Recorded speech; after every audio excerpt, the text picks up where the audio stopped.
Assalamualaikum warahmatullahi wabarakatuh. Bismillahirrahmanirrahim. Alhamdulillahillazi hadana lihadza wa ma kunna linahtadiya laula an hadanallah. Laqad ja'at rabbina bil haqqi wa nudu antilkumul jannati uristumuha bima kuntum ta'malun. Asyhadu alla ilaha illallah wa asyhadu anna Muhammadan abduhu wa rasuluh sallallahu alaihi wasallam wa ala alihi washabihi amma ba'du. Yang terhormat Kepala Sekolah SDN Ragunan 08 Bapak Arianto SPD. Yang kami hormati Wakil Kepala Sekolah Bidang Kurikulum Bapak M. Syaikur Rahman SPD. Yang kami hormati Wakil Kepala Sekolah Bidang Kesiswaan Ibu Soleha SPD.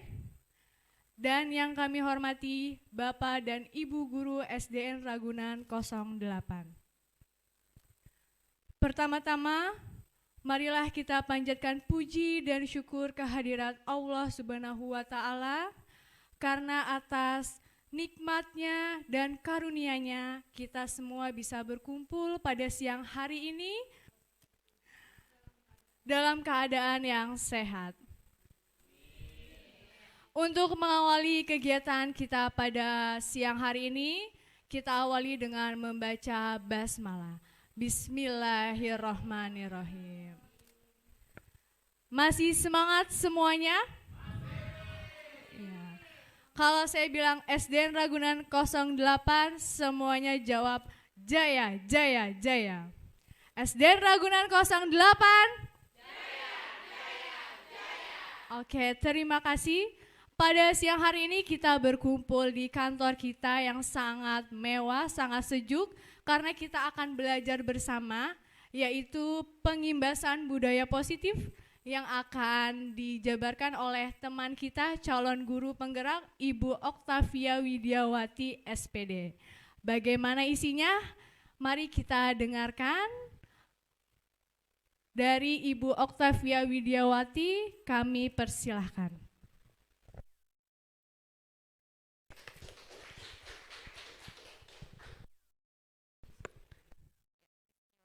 Bismillahirrahmanirrahim. Assalamualaikum warahmatullahi wabarakatuh. Yang terhormat Bapak Arianto SPD selaku Kepala Sekolah SDN Ragunan 08. Yang kami hormati Bapak Syaikur Rahman SPD selaku Wakil Kepala Sekolah Bidang Kurikulum. Yang kami hormati Ibu Solehah SPD, Wakil Kepala Sekolah Bidang Kesiswaan. Dan Bapak Ibu Guru hebat semua yang hadir pada siang hari ini. Puji syukur marilah kita panjatkan kehadirat Allah Subhanahu wa Ta'ala atas limpahan rahmat, taufik dan hidayahnya kepada kita semua, yang alhamdulillah pada hari ini kita dapat berkumpul di ruangan ini dalam keadaan sehat walafiat. Salawat serta salam tak lupa marilah kita curahkan kepada junjungan kita Nabi besar Muhammad SAW atas limpahan rahmat, taufik dan hidayahnya kepada kita semua. Semoga kita mendapatkan syafaatnya di yaumil akhir nanti. Amin, amin ya robbal alamin. Ya. Sebelumnya saya mengucapkan selamat datang kepada Bapak Ibu Guru hebat semuanya. Terima kasih sudah hadir pada kegiatan siang hari ini. Marilah bersama-sama kita belajar, kita sama-sama berkolaborasi, kita sama-sama saling berdiskusi untuk mewujudkan budaya positif yang ada di lingkungan SDN Ragunan 08 pagi. Semangat Bapak Ibu semua? Ya, alhamdulillah kita mulai saja kegiatan pada hari ini. Sebelumnya saya akan menjelaskan tujuan kegiatan saya hari ini adalah sebagai aksi nyata yang saya lakukan dalam pelaksanaan kegiatan guru penggerak yang saya ikuti. Alhamdulillah lebih kurang 3 bulan ini saya sudah menyelesaikan modul 1 di pendidikan calon guru penggerak angkatan 7, dan hari ini saya akan melakukan pengimbasan kepada Bapak Ibu guru semua tentang segala ilmu yang saya dapatkan di pendidikan guru penggerak. Alhamdulillah dari modul 1 itu terdiri dari 4 submodul. Ada modul 1.1 yaitu paradigma pembelajaran, modul 1.2 visi dan peran dan nilai guru penggerak, sedangkan modul 1.3 visi guru penggerak, dan saat ini modul 1.4 tentang budaya positif. Ya. Next Pak Rohman.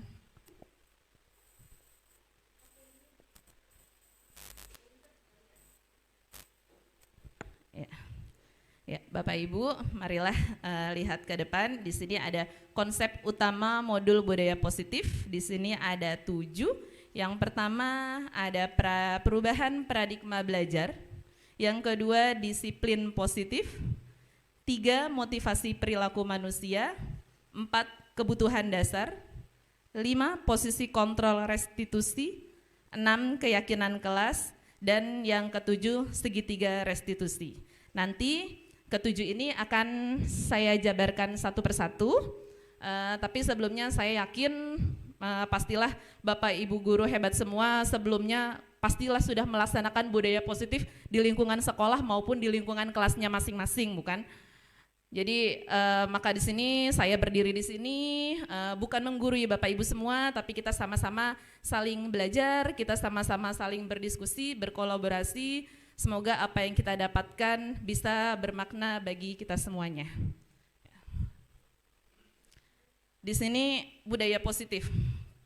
Budaya positif di sekolah yang berpihak kepada murid diyakini dapat melahirkan generasi penerus bangsa yang unggul dan berakhlak mulia sesuai profil pelajar Pancasila. Untuk menumbuhkan budaya positif di sekolah diperlukan kerja keras dan kerjasama semua pihak terkait, konsistensi berkelanjutan dalam menjalankannya.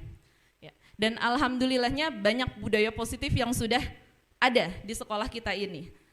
Dengan sarana prasarana yang lengkap dan beberapa budaya positif saya sebutkan kembali, salah satu di antaranya ada kegiatan apel pagi, ada kegiatan Selasa bersih, ada kegiatan literasi, kegiatan membaca, pembelajaran dengan teknologi IT, dan masih banyak lagi. Maka dari itu, tapi yang diperlukan di sini yang di bawah, konsistensi dan berkelanjutan dalam menjalankannya.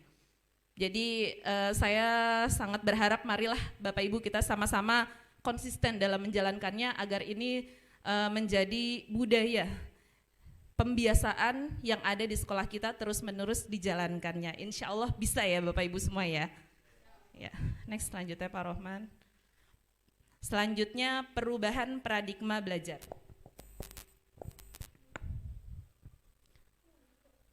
Pembelajaran dengan paradigma baru dirancang berdasarkan prinsip pembelajaran yang terdiferensiasi, sehingga setiap peserta didik belajar sesuai dengan kebutuhannya dari tahap perkembangannya untuk mewujudkan profil pelajar Pancasila.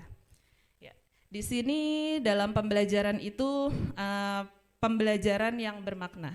Kita di kelas itu masih banyak kelas yang melakukan pembelajaran klasikal.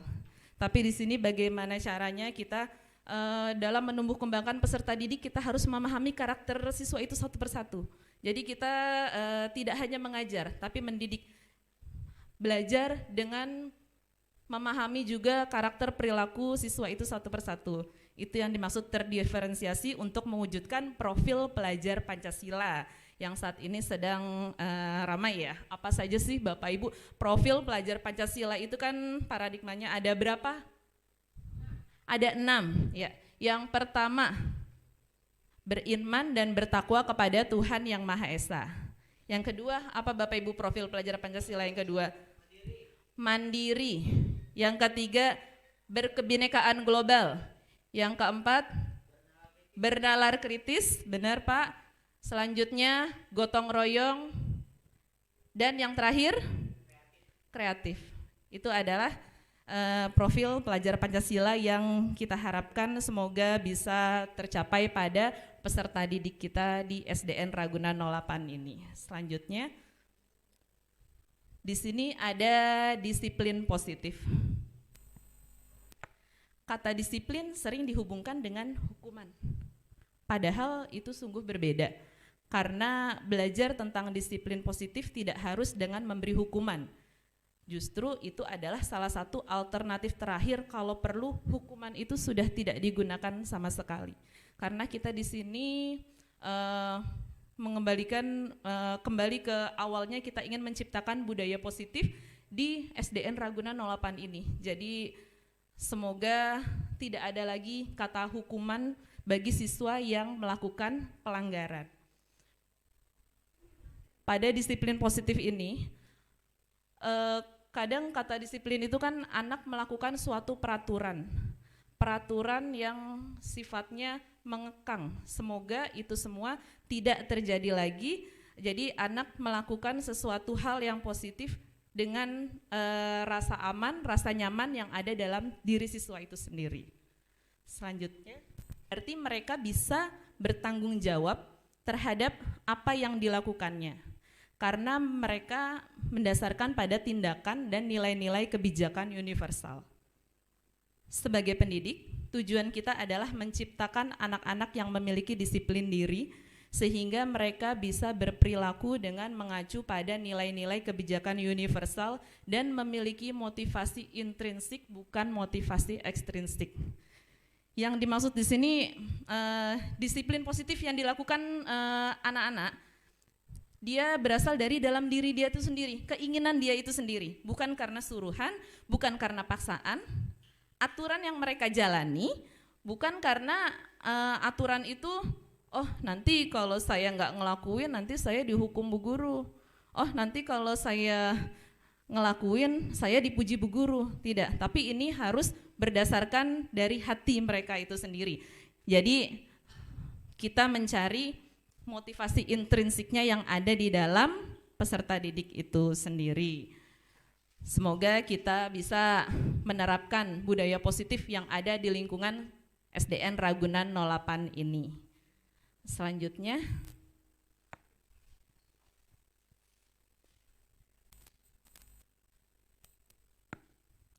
di sini kebutuhan dasar.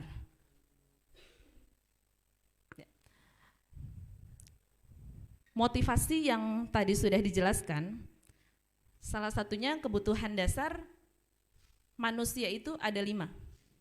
1, bertahan hidup. Bertahan hidup itu mengacu kepada kebutuhan sandang, pangan, dan papan. Kebutuhan akan tempat tinggal, kebutuhan makanan, serta kebutuhan pakaian.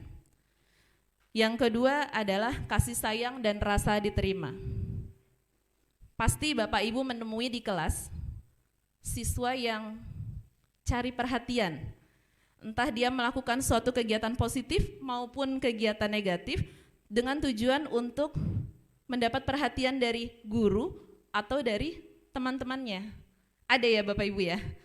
Ya, selanjutnya ada juga siswa yang diam, dia tidak berperilaku apa-apa. Dia akan bicara jika ditanya oleh guru, dia akan bertanya jika guru nanya, ada yang susah nggak nak? Nah itu baru dia jawab, kalau enggak dia juga diem. Nah itu kebutuhan akan kasih sayang dan rasa diterima. Selanjutnya penguasaan. Penguasaan ini dalam kondisi di kelas, ada siswa yang bertindak ingin menang sendiri. Pokoknya kalau saya mau ini harus gitu. Dan itu membuat teman-temannya menjadi ada rasa takut. Yang keempat adalah kebebasan. Kebebasan di sini siswa tidak ingin dikekang dalam pembelajaran. Jadi kita sebagai pendidik juga di sini kan ada merdeka belajar.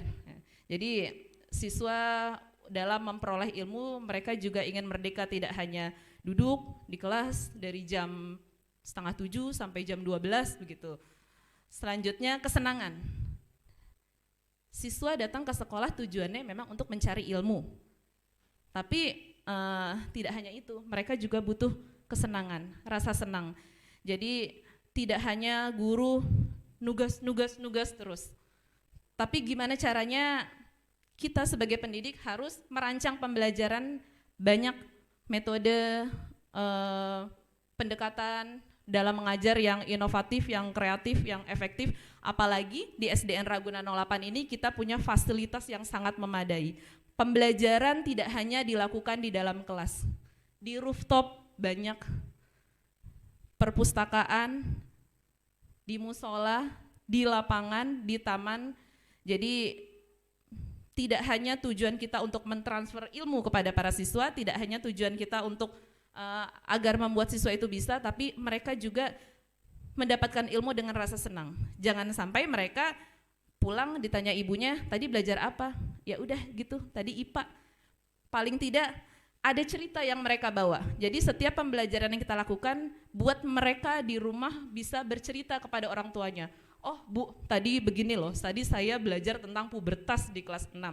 Tadi saya disuruh Bu Guru tadi menayangkan tayangan video, atau tadi kita disuruh ke lab IPA dan lain sebagainya. Itu paling tidak ada yang berkesan dari anak itu sendiri. Itulah rasa kesenangan. Dan juga Bapak Ibu kadang kalau dalam pembelajaran kalau misalnya menulis, mencatat sudah biasa. Tapi misalnya Bapak Ibu Guru bilang, minggu besok kita akan berpraktek tanaman kecambah ya. Banyak siswa itu yang excited dan senang. Bahkan Bu Gurunya bilang minggu besok, tapi anak itu padahal masih hari pertama, ih kapan sih minggu besok nih pengen praktek gitu. Tapi terus apalagi kalau ketemu nih malam nih, besok pelajarannya udah ketemu. Anak itu udah semangat banget, aku mau nyiapin alat-alatnya nih, besok aku mau praktek. Apalagi ketemu paginya, dia akan semangat dalam ke sekolah. Apalagi ngelihat gurunya udah berseri-seri, Bu kapan nih Bu mulai Bu? Gitu kan ya Bapak Ibu ya. Tapi kalau nggak ada rencana yang kita lakukan, anak datang ke sekolah biasa aja. Ada gurunya datang, ya udah biasa aja, karena juga nggak tahu mau ngapain, karena gurunya juga nggak menyampaikan besok mau ngapain gitu. Tapi itulah rasa kesenangan yang kita buat, jangan sampai kita menciptakan rasa tidak senang kepada siswa. Kalau siswa sudah merasa tidak senang, apapun yang kita lakukan tidak bisa diterima oleh siswa tersebut. Contohnya salah satu siswa tidak suka dengan salah satu mata pelajaran. Padahal gurunya belum nyampein materi, tapi ketemu pelajarannya aja malam udah, ya besok pelajaran itu. Belum ada materinya, baru ngeliat gurunya aja, ya udah mau mulai pelajarannya gitu. Jadi sudah ada rasa tidak senang. Semoga itu semua tidak terjadi kepada kita semua ya Bapak Ibu. Selanjutnya di sini ada motivasi perilaku manusia.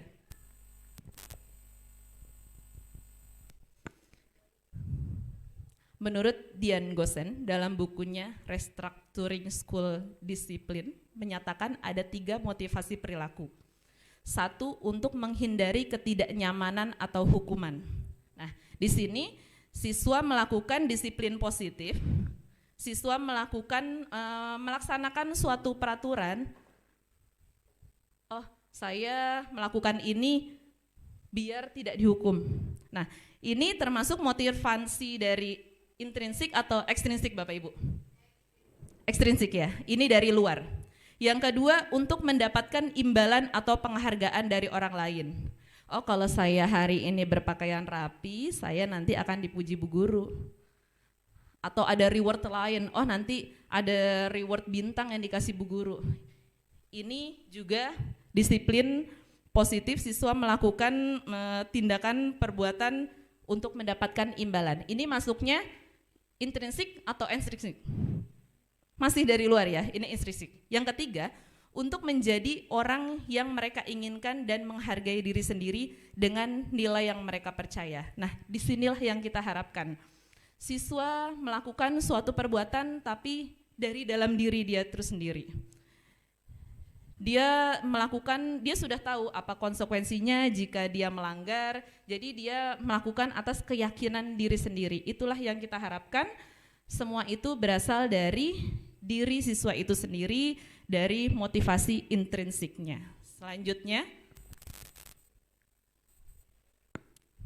di sini restitusi. Saya jelaskan sebentar.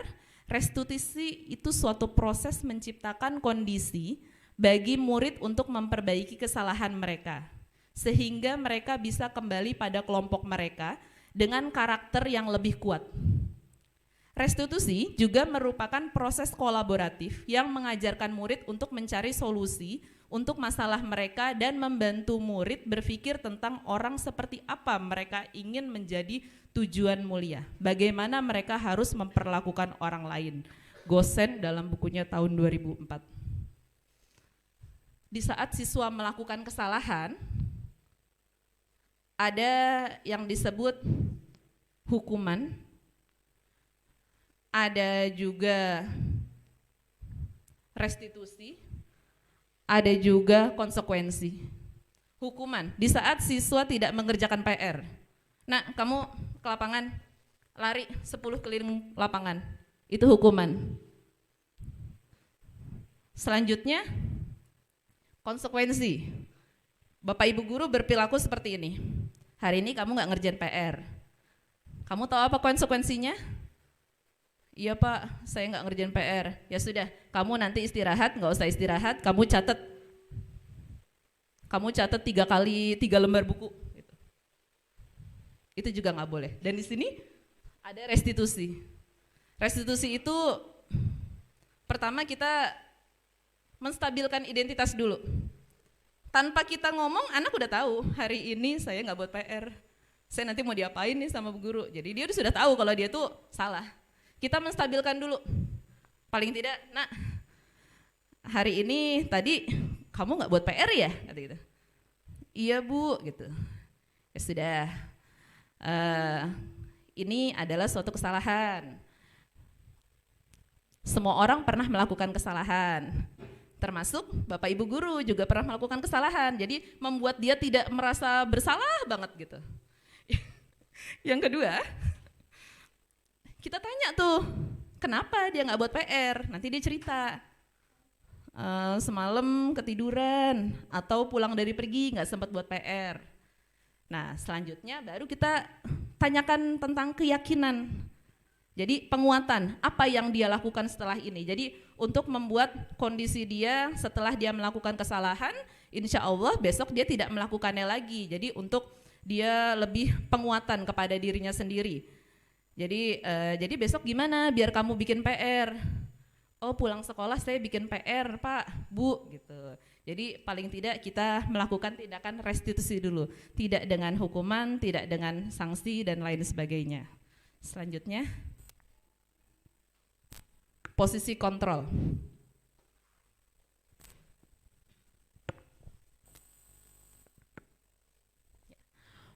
Posisi kontrol ini ada 5 Bapak Ibu. Yang pertama sebagai penghukum, yang kedua pembuat rasa bersalah, yang ketiga sebagai teman, 4 sebagai pemantau, dan yang kelima sebagai manajer.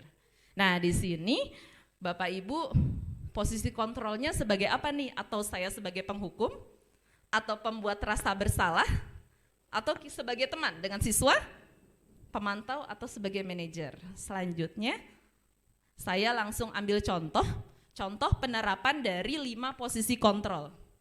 Di sini ada sebuah kasus. Siswa datang terlambat ke sekolah. Nah, siswa datang terlambat ke sekolah. Kita masuk pukul 6.30 ya Bapak Ibu. Sebagai penghukum, kata guru gini, terlambat lagi, datang terlambat lagi, tidak tepat waktu gitu. Itu sebagai penghukum. Anak langsung merasa, langsung kita menyampaikan hukuman, berdiri di depan koridor kelas gitu. Apakah kita termasuk guru yang seperti itu? Yang kedua, pembuat rasa bersalah. Ibu sangat kecewa sekali sama kamu nak, berapa kali diberitahu kamu, gimana coba kalau orang tua kamu berbuat begini. Anak itu akan semakin merasa bersalah. Apakah kita ada di salah satu guru yang pembuat rasa bersalah? Selanjutnya sebagai teman. Ketika siswa datang terlambat, nak ayolah gimana sih kamu? Kemarin udah janji gak datang terlambat, kok sekarang terlambat lagi? Sambil kasih senyuman ke mereka. Ya udah nggak apa-apa, duduk sana. Itu sebagai teman. Nah, akhirnya anak juga merasa tenang. Yang selanjutnya sebagai pemantau.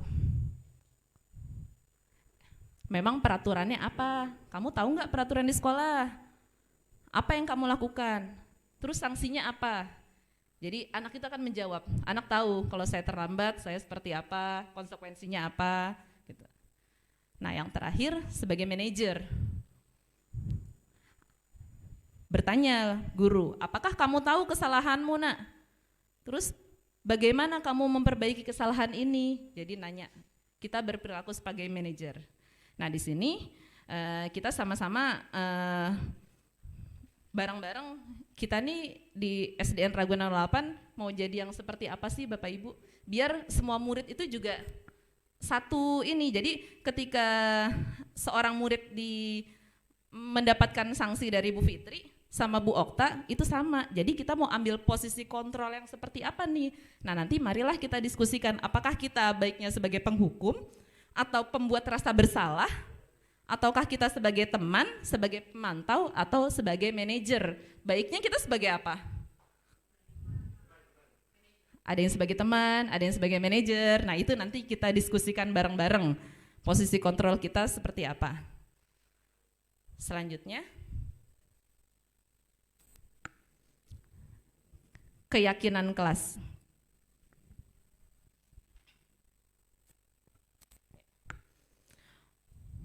Keyakinan kelas itu apa sih Bapak Ibu? Kenapa disebut keyakinan kelas? Kok bukan peraturan kelas? Nah, di sini saya ada 2 pertanyaan pemantik buat Bapak Ibu semuanya. Yang pertama, sebelum saya menjelaskan apa itu dari keyakinan kelas, kenapa sih kita memiliki peraturan menggunakan helm di saat mengendarai kendaraan bermotor? Supaya apa? Supaya aman. Supaya selamat. Nah, pertanyaan pemantik yang kedua, mengapa kita memiliki peraturan mencuci tangan dan menggunakan masker setiap saat? Agar terhindar dari segala penyakit, kata Pak Dayu. Nah, rasa aman, keselamatan, agar terhindar dari segala penyakit, itu adalah keyakinan. Kalau cuma peraturan itu bisa dijalankan, bisa dilanggar. Jadi, tapi kalau kita langsung mendapatkan solusinya, oh dengan naik helm saya selamat, oh dengan cuci tangan saya lebih sehat. Itulah yang dinamakan keyakinan. Jadi kita merubah keyakinan, peraturan menjadi keyakinan. Jadi keyakinan yang ada dari dalam diri siswa itu sendiri. Selanjutnya. Ya, ini kegiatan yang saya lakukan di kelas 6B dalam membuat keyakinan kelas. Jadi saya berharap Bapak Ibu semua juga di tiap kelasnya bisa membuat keyakinan kelas yang melibatkan seluruh peserta didik di dalam kelas dengan keyakinan yang mereka sepakati. Jadi kalau mereka sudah sepakati, insya Allah mereka akan tahu di mana saatnya mereka melanggar keyakinan kelas itu dan mematuhi keyakinan kelas tersebut.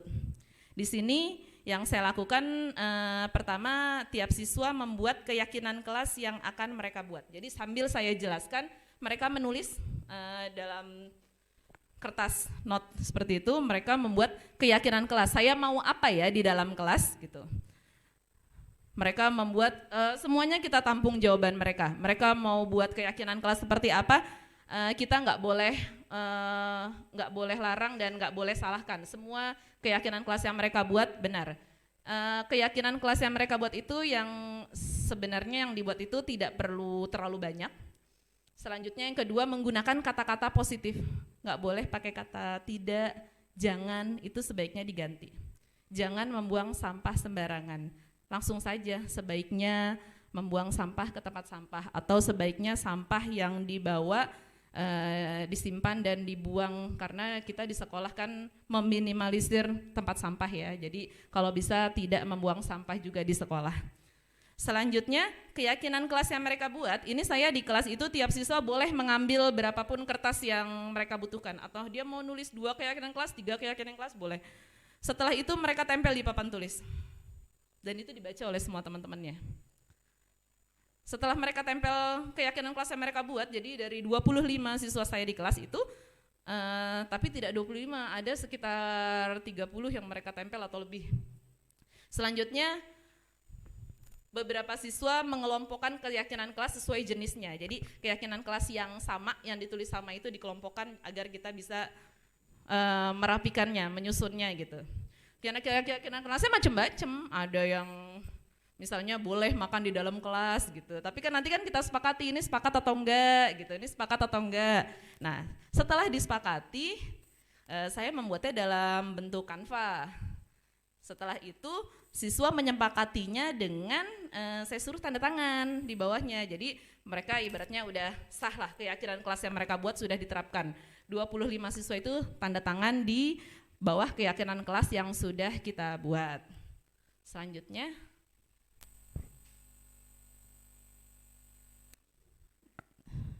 ini ada video, sedikit video keyakinan kelas yang dibuat.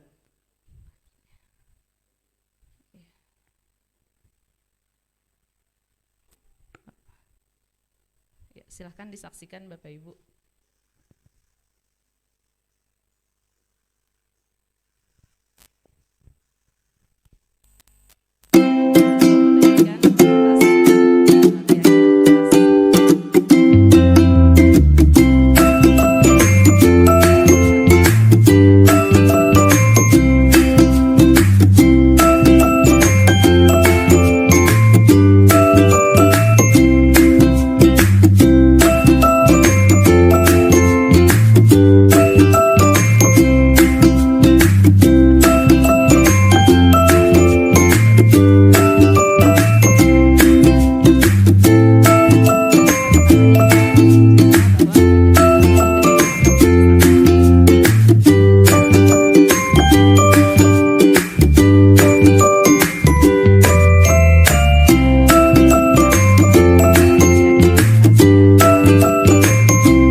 Selanjutnya ini salah satu contoh keyakinan kelas yang ada di kelas saya, yaitu satu, mengawali kegiatan pembelajaran dengan berdoa. Yang kedua, disiplin waktu. Disiplin waktu itu siswa diharapkan tidak datang terlambat, datang sebelum pukul 6.30. Budayakan 6S. 6S itu senyum, salam, sapa, salim, sopan, dan santun. Sama-sama menjaga kebersihan. Di semua kelas sudah ada kelompok kerja piket. Selanjutnya melaksanakan protokol kesehatan, mencuci tangan, pakai masker, karena kita COVID masih belum tuntas 100% ya Bapak Ibu. Selanjutnya semangat belajar, dan yang ketujuh saling bekerja sama, membantu satu sama lain. Selanjutnya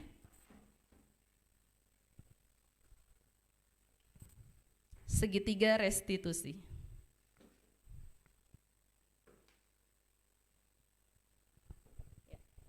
Ini adalah segitiga restitusi, yaitu suatu proses dialog yang dijalankan oleh guru atau orang tua agar dapat menghasilkan murid yang mandiri dan bertanggung jawab.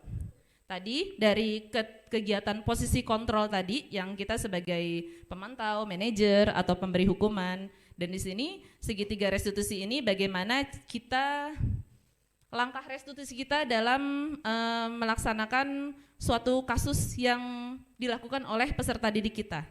Jadi jangan sampai kita nyuruh berdiri di lapangan, jangan sampai kita nyuruh catat buku sampai habis, dan inilah langkah-langkah restitusi yang kita lakukan. Yang ke-1 dengan menstabilkan identitas.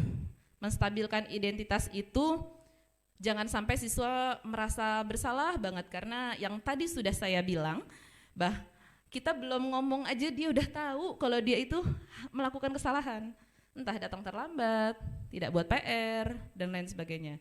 Yang kedua, memvalidasi tindakan yang salah. Kita ajak bicara secara personal, kita tanya alasannya. Jadi kita berusaha menjadi pendengar yang baik, kita luangkan waktu buat mereka. Kenapa kamu sampai terlambat?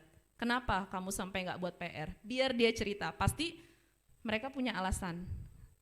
Setelah mereka bercerita, kita menanyakan keyakinan. Maka dari itu sebelumnya kita buat dulu keyakinan kelasnya. Jadi Di saat dia melanggar, dia sudah tahu keyakinan kelas itu sudah tertempel di kelas. Jadi di saat dia melakukan kesalahan, kita melakukan penguatan lagi bagaimana keyakinan kelas yang dilakukannya. Setelah dia melakukan suatu kesalahan, jadi untuk selanjutnya dia akan termotivasi untuk tidak lagi melakukan kesalahan yang pernah dibuatnya. Selanjutnya, nah ini ada gambar segitiga restitusi yang saya lakukan dan ada sedikit video tentang segitiga restitusi kasus tentang siswa terlambat di kelas saya.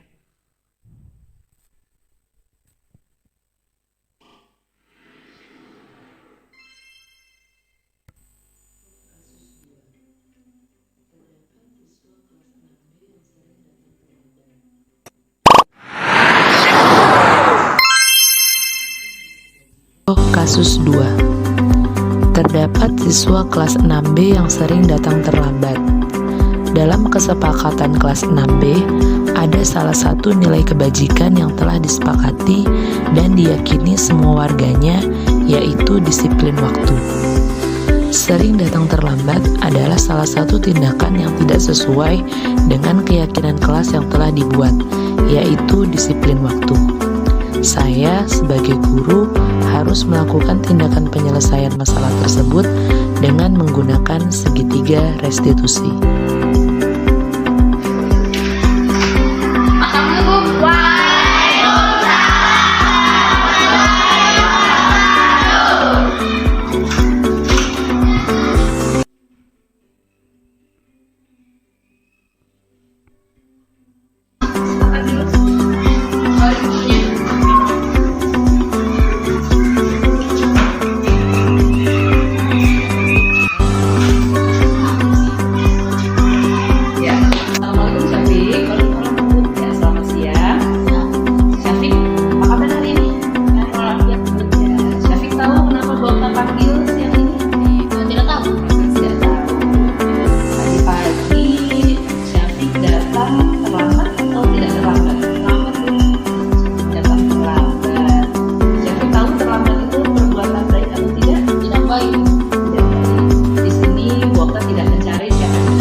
aturan yang ada di sekolah?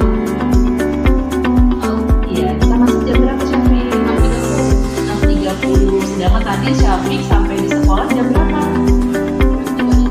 6.35. Terus Syafiq tahu ya kita punya kesepakatan kelas. Apa sih itu kesepakatan kelas? Disiplin waktu.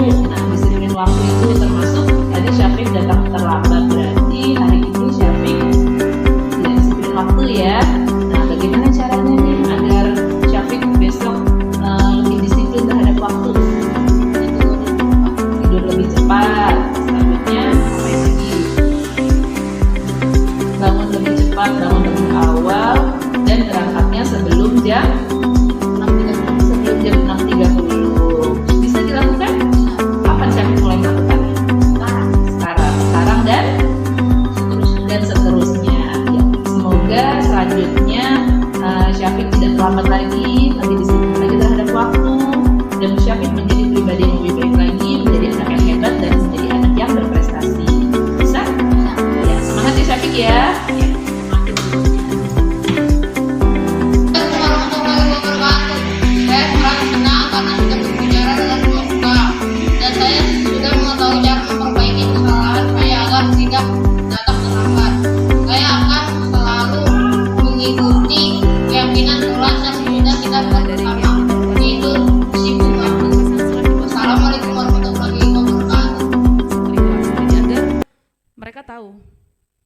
yang sudah dibuat, dan kita juga tidak lagi memberikan hukuman, tapi kita melakukan langkah restitusi, langkah yang lebih tepat dilakukan untuk menumbuhkan budaya positif di sekolah. Ya itu aja yang saya sampaikan.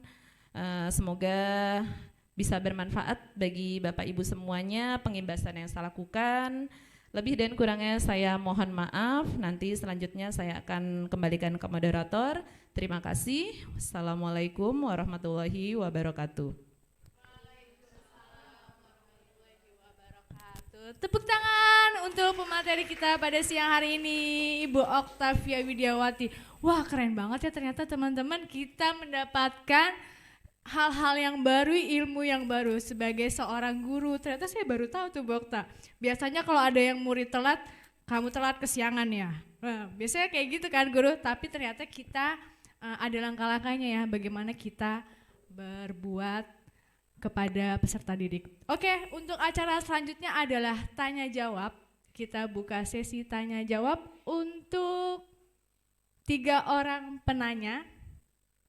Boleh, siapa yang ingin bertanya tentang materi yang telah disampaikan oleh Ibu Okta? Ya, Ibu Yusnawati. Silakan Ibu Yus. Assalamualaikum warahmatullahi wabarakatuh. Di sini saya ingin menanyakan bagaimana kira-kiranya ya Bu, kita merubah posisi kontrol kita tadi ya. Mungkin kebiasaannya udah suka ngomelin anak-anak gitu ya. Jadi bagaimana kira-kira cara kita merubahnya gitu Ibu? Iya baik, jadi pertanyaannya dari Bu Yus, bagaimana kita mengontrol diri kita? Kadang manusia memang punya salah ya, benar tadi kata Bu Okta. Ibu juga punya salah, kamu juga salah. Tapi bagaimana sih kita supaya mengontrol agar kita tidak mengucapkan atau marah di depan si peserta didik? Baik, Bu Okta mau langsung dijawab atau menunggu pertanyaan lain? Oke, ada lagi pertanyaan? Kita keep dulu ya. Oke, dari Ibu Bella. Silakan Ibu Bella bisa maju ke depan.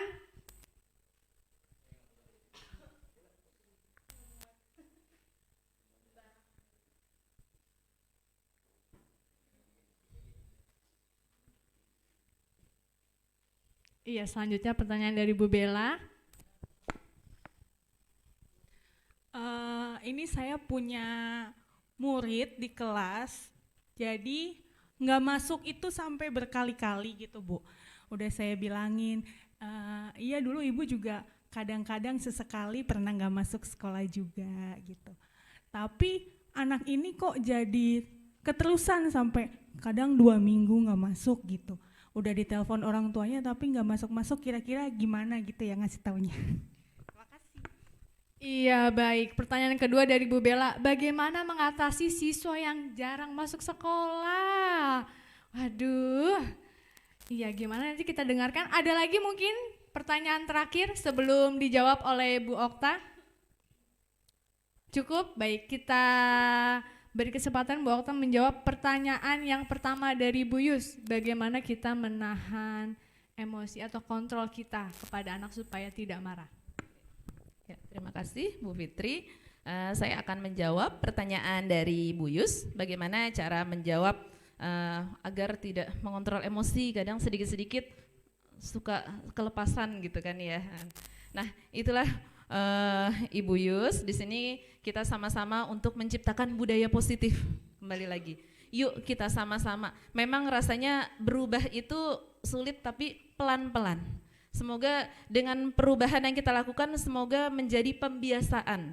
Jadi tidak lagi ada kata-kata kasar yang keluar dari kita, bahkan ekspresi pun jangan rasa tatapan yang menyala kepada siswa, melotot kepada siswa, itu saja siswa juga sudah tahu kalau dia akan dimarahi. Jadi paling tidak itu tadi yang saya terapkan. Yuk Bapak Ibu kita sama-sama nanti kita berdiskusi bareng, rasanya posisi kontrol apa sih yang tepat untuk diterapkan di SDN Ragunan 08 ini agar tiap guru itu cara menangani masalah pada peserta didiknya ini memiliki cara yang sama. Tadi yang saya bilang, Bu Fitri dan Bu Okta ya sama cara penanganannya, bukannya nanti yang satu sebagai teman, yang satu sebagai penghukum. Jadi dengan budaya positif yang kita terapkan di SDN Ragunan 08 ini semoga bisa tercipta dan memudaya menjadi pembiasaan buat kita semua, bukan cuma para kita,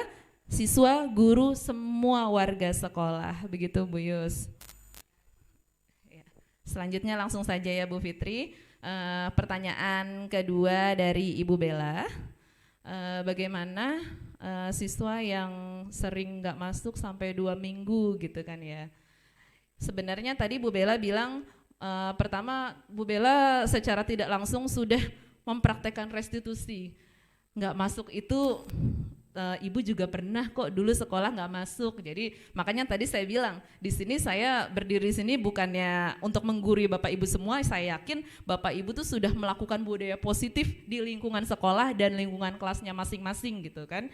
Nah, bagaimana terus dilakukan Bu Bella? Jangan patah semangat. Jadi kita pendekatan secara personal, kita beritahu, intinya apalagi di Bu Bella sudah melakukan kegiatan restitusi sudah baik. Itu saja jangan sampai membuat siswa itu kita sebagai penghukum. Baik aja masih nggak masuk, apalagi diomelin tambah mogok belajar kan gitu. Jadi apalagi sampai 2 minggu. Berarti kalau dengan siswanya kita coba ke rumahnya, kita datangi, kita langsung datang ke rumahnya, kita lihat kondisinya seperti apa sih, kenapa dia nggak masuk, entah dia keluarganya seperti apa, atau kehidupannya gimana, atau bangunnya yang suka tidur tengah malam, itu kita cari di situ dulu, bisa diselesaikan, kita ajak bicara orang tuanya. Kalau masih tidak juga, kita bisa diskusi di kantor dengan teman-teman. Bagaimana sih solusinya? Saya rasa Bapak Ibu pasti punya pengalaman masing-masing kepada para siswanya di sekolah. Dan insya Allah semoga siswa yang tidak masuk itu selanjutnya bisa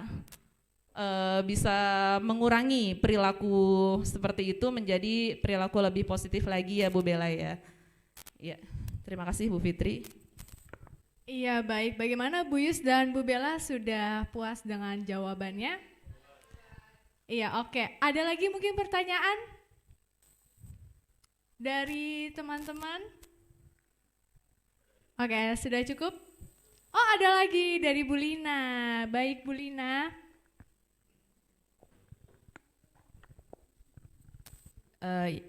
Iya Bu, ini bersangkutan dengan yang absen tadi.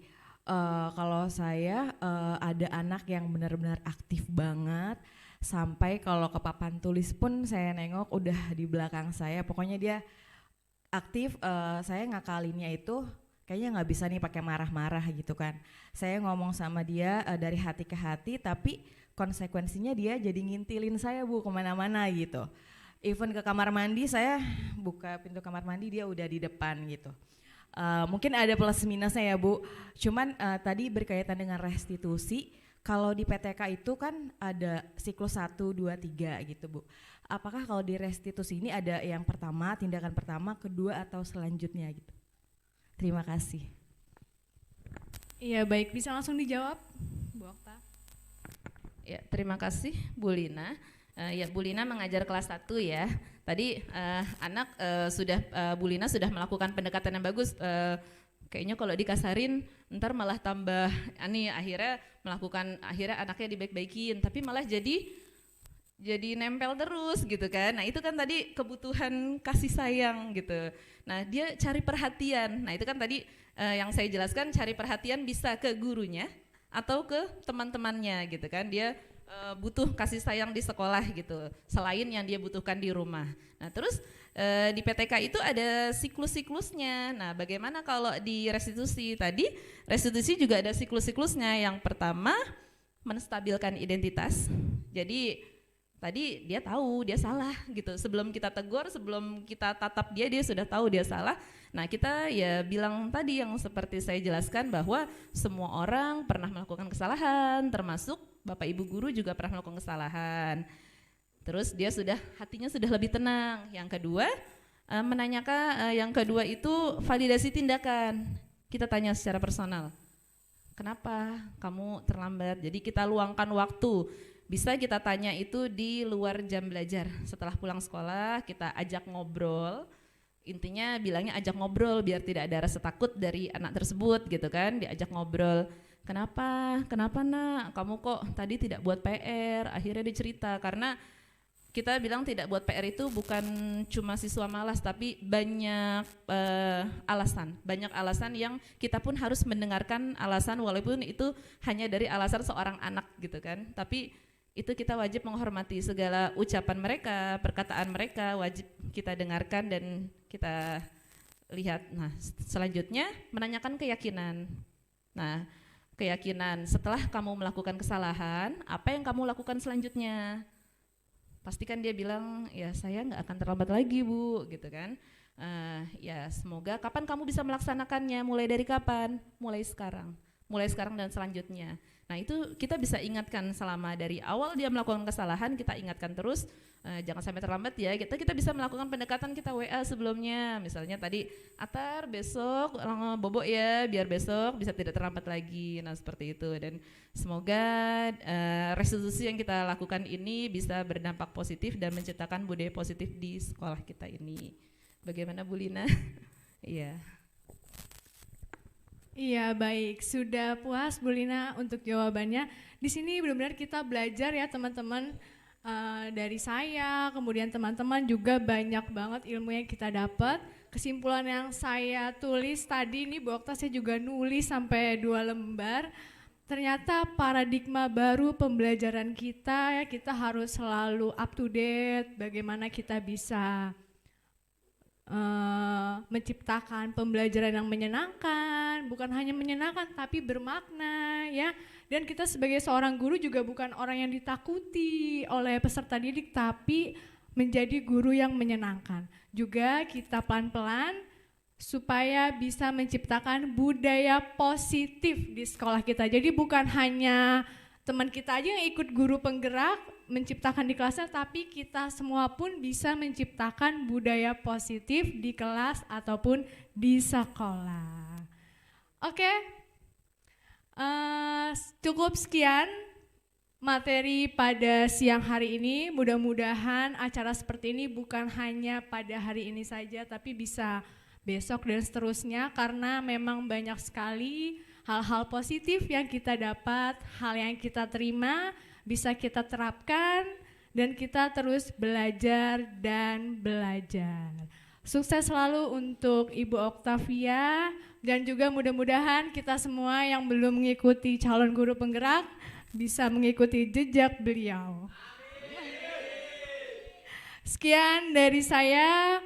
Banyak kurangnya saya mohon maaf yang sebesar-besarnya. Saya akhiri, wassalamualaikum warahmatullahi wabarakatuh.